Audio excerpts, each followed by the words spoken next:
typecasting me. You're putting me in a box, and you're basically saying that it's my fault. Are you a single mother? I am. Well, actually, I don't even like to use the term single mother. I like to use the term lonely mother. Are you a lonely mother?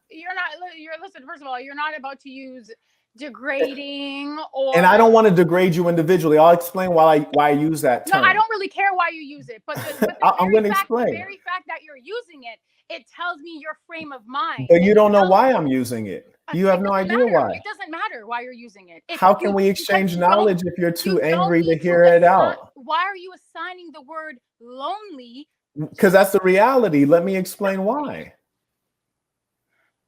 Like, think about it. This is how we know you're not suited for leadership. This is how we know.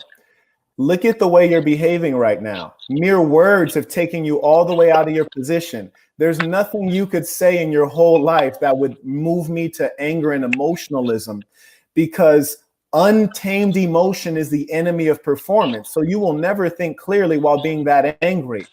There are many things that show clear evidence that the woman is not meant to be the top leader. Let me show you what's called data. Since you're in university, you can look at this data, and then we can assess what the data says about lonely mothers. And I'll explain further why I use the term lonely mothers. It's not to shame you. Instead, it's to make it stigmatized, because it's not a good thing for society.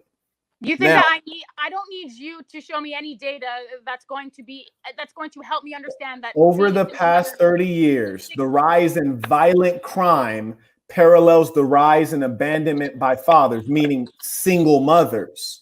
If you look at all of the data on single mothers, you find that the children raised by single mothers, or shall we say lonely mothers, all the data indicates that these children are more likely to be incarcerated in prison, right? They're likely to go to fucking jail. They're likely to have less educational attainment, which means that single mothers are not good leaders. Single mothers are terrible leaders. And I'm not saying that the men who leave their children are good guys.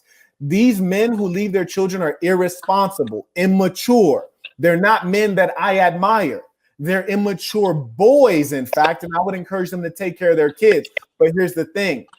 When a man leaves his own child, it's highly unlikely it's due to the child. It's due to that lonely mother having been a whore, and he didn't want the kid in the first place. It's her being disagreeable, and he's leaving the situation with her. So we can't lie and say that a lonely mother is preferential to a two-parent household. Don't we at least agree on that ideally we have two-parent households? Do we agree on that? You see, I knew that when I questioned